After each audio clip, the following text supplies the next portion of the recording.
be learned from the economic transition, which should be consolidated.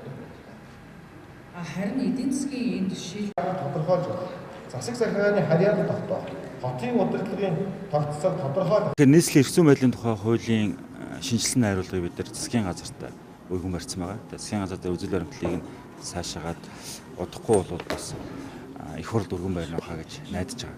Тэгэхээр нийслэлийн эрх зүйн байдлыг яагаад шинжлэх ёстой юм бэ? Яагаад дээшлүүлэх ёстой юм бэ гэхээр олон жилийн өмнө батлагдсан нийслэлийн эрх зүйн байдлын тухай хууль маань өнөөдрийн энэ сая 300 мянган удаа болсон. За тэгээд түүнийгээ дагаад маш олон асуудлыг шийдвэрлэх шаардлагатай болсон. Хотын хувьд бол шинжилж өөрчлөхөөс бол аргагүй болсон байна.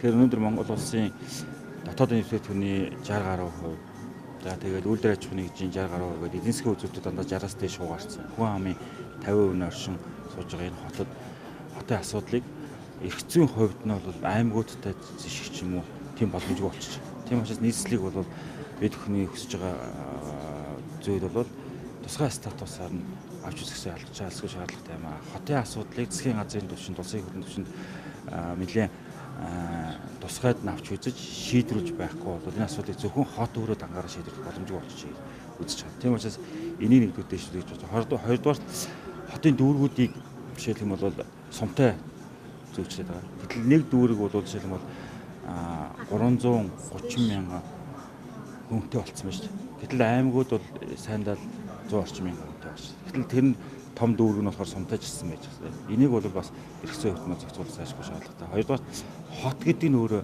ямар одоо удирдлагатай байх вэ? Хотын удирдлага гэдэг юу шийддэг байх юм бэ гэдэг асуудлыг бас заашгүй шийдэх шаардлагатай. Мөн хот өөрөө санхүүгийн үед бие дахин хувьд хот өөрийн татварыг бий болгодог байх хэрэгтэй. Хот өөрөө хөгжлийнхаа санхүүжлийн зээлийг олон улсын санхүүгийн зах зээлээс босгодог байх шаардлагатай байгаа. Энэ метод эрхүүдийг зайлшгүй нэмэгдүүлэх шаардлага байгаа учраас бид эрх зүйн байдлыг дэвшүүлэх учиртай гэж үзэж байна. Өнөөдөр энэ салбар хуралдаан дээр бол энэ асуудлыг нэлээд ярилцах. Бид нараас нэгдсэн үндэсний байгууллага, өргөдөж ирсэн эдмүтэн судлаачид, хотуудын дарганараас нийслэл хотын хувьд хотын эрх зүйн байдлын сайжруулалтад ямар асуудал дээр яаж анхаарах зүгээр гэдэг асуудал нэлээд нухастай дээр ярьж санаа оноо олно хаа гэж найдаж байна. Хэв маяг ховсож байгааг харгалзан үндэсний илэрж юм аа.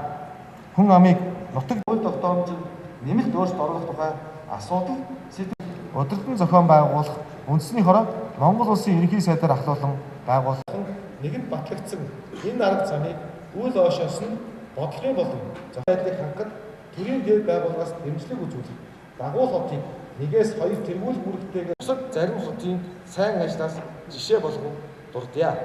2002 онд Мельбурн хот хүн амын нэвтрүүлшил багтаа боловч хотын захиргаанаас хүн амын өсөлтийг байнга хангаж